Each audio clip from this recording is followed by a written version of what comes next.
All right, let's talk about what we can parse in terms of where the economy is. We got a big jobs report on Friday. Numbers were a bit disappointing. Let's put this up on the screen.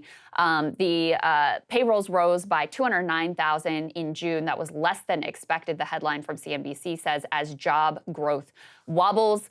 The total, while still solid, they say, from a historical perspective, marked a considerable drop from May's downwardly revised total of 306,000. So May had been initially calculated as higher. They since revised it down to 306. And it was the slowest month for job creation since payrolls fell by 268,000 back in December 2020. The unemployment rate, though, did decline by 0.1 percentage point. They also took a look at wage numbers. They said they were a little bit stronger than expected. Average hourly earnings increased by 0.4% for the month and 4.4% from a year ago.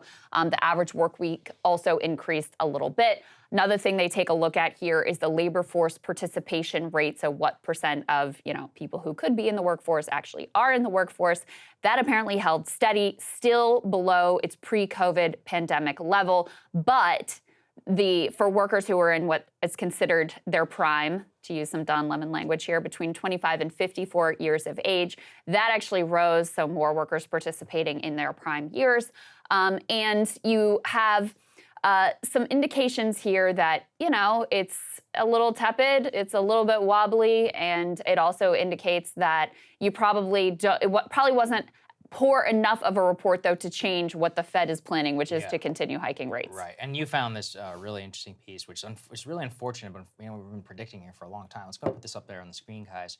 The Great Resignation is over. Can worker power endure? And the furious pace of job switching has led to big gains for workers initially, but that pendulum right now is swinging back towards employers. This is really what we warned about, for the entire time, Krystal, which is that the more that the Federal Reserve puts downward pressure on the economy and increases the unemployment rate, that's going to give employers even more leverage in this economy where previously workers were able to leverage their labor and the labor shortage that ensued post-COVID insanity in order to bargain for a higher wage. And the equilibrium that we ended up with is actually really bad because while we did get some of these people raises, and I think that's fantastic, inflation so far outpaced the modest gains, the overall cost of living remains worse, even with their higher wage, than where they are right now. And now we have actually kept our inflation from supply side problems, even though it's gone down, quote, modestly, and we've increased the overall unemployment rate, putting even more downward pressure on wages for the overall economy. Yeah, so something actually kind of extraordinary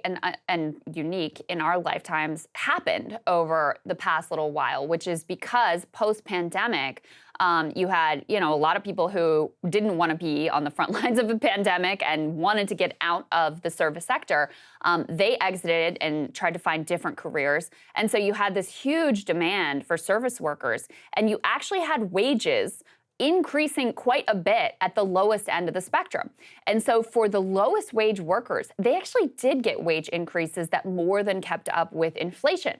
And you had a significant chunk of the inequality that has been mounting over the past number of decades. You actually had it decline because you also had rich people as markets were going down, taking a big haircut. Post-pandemic, of course, they got a huge, massive wealth transfer during the pandemic, so no one's going to cry for them. But that was a really extraordinary situation, and it held some promise of, okay, if the labor market can stay tight, maybe there are some real gains that can be made here among low-wage workers. And the warning signs here, both in terms of now we've got, tepid jobs report, lower than expected, they downwardly revised last month, and you now have workers that are no longer behaving the way that they did previously when jobs really felt like they were plentiful and they really felt like they could shop around. It's a real warning sign that, some of those gains that were made for low-wage workers, some of the power they were able to accrue in terms of increased activity in the labor movement, more strikes, all of those sorts of things, like some of that may be dying down, which, would be really disappointing and really dire because there is so much rebalancing that needs to be done after, 50 years of everything going to the corporations, everything getting funneled to the top. Yeah, I think we're in a very stagnant period. So the big problem is that the biggest growing sector of our economy is facing effective recession in technology. The rest of the economy isn't really. Some manufacturing is coming back. Certain sectors, things are actually going well. We're actually investing a historic amount of manufacturing dollars as a result of the Inflation Reduction Act, which I think is great. At the same time, we got low wages, we got high unemployment, we feel a lot of stagnation. People have a deep unsatisfaction with the state of the economy, all of that. We have housing mortgage prices at so high and yet zero drop in the overall housing market. And it's one of those where the cost of living feels more unattainable than ever before for the American dream. Yeah, I think that's that's really the right. only way I can describe it. That's it. It's very odd, but an odd in the worst way, I think, for the average consumer. And more, I just think, I always think something has to break, but it really never does. You put the mortgage rate at like 7%. Sometimes it does. Sometimes, but I mean, at least with this, I was like, man, there's no way. I mean, housing market's got to cool, right? Nope. Turns out we have so little supply of housing. People are still willing to eat 100% higher mortgage payments just to live in the house. Yeah. Same with rent. I mean, rent is crazy high right now. People are still moving. Yeah. It's one of those where, and credit card debt is at an all-time high. It's like, That's I right. just don't know. Foreclosures have gone up. People getting kicked out of their apartments, evictions have gone up. So, I'm sure you've probably been watching Jeff Stein on Twitter has been fighting with people about all of these like economists, Beltway type economists who are like lecturing the American people about how they just don't really understand how great the economy actually is. And this is also the pitch that the Biden team is making. They're trying to sell Bidenomics as like, look at what great things we've done for your life. And meanwhile, you ask the American people how things are going, and they're like, it's really shitty, and we're really pessimistic, and actually our financial position has eroded, and we are not remotely hopeful about the future, and we think the country's on the wrong track.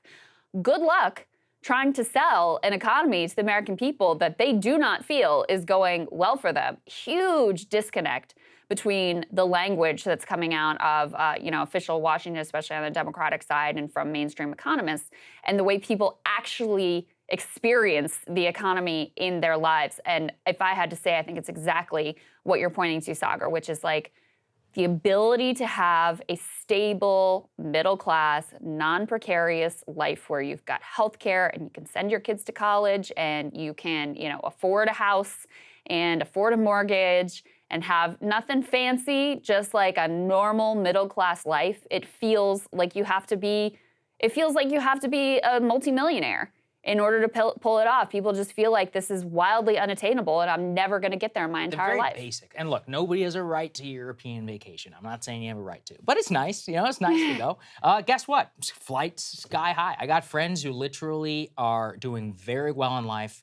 We're looking at the bills that it would have made to go to Europe this summer, and they're like, no, it's not going to happen. Now, look, I'm not going to cry for these people, but that said, it's like, if they can't afford a vacation, they're making $200,000 a year, it's like, even Disney World, what are you supposed to do? And also, as we've talked about this, but from what I've heard too, the prices at Disney World are sky high. The experience has effectively been ruined if you're not really rich. It's like, is there anything left in this country other than a national park to actually do something relatively low cost and for free? I will definitly come out in favor of vacations for all. Right. I do think everyone has a right to, if they, work hard and, working full time, playing by the rules, to be able to take a little time off and go on a modest beach vacation or take their kids to Disney World or whatever. But we're far from that dream. Hey guys, if you like that video, go to breakingpoints.com, become a premium subscriber, and help us build the best independent media organization on the planet. That's right. We're subscriber funded. We're building something new. We want to replace these failing mainstream media organizations. So again, to subscribe, it's breakingpoints.com.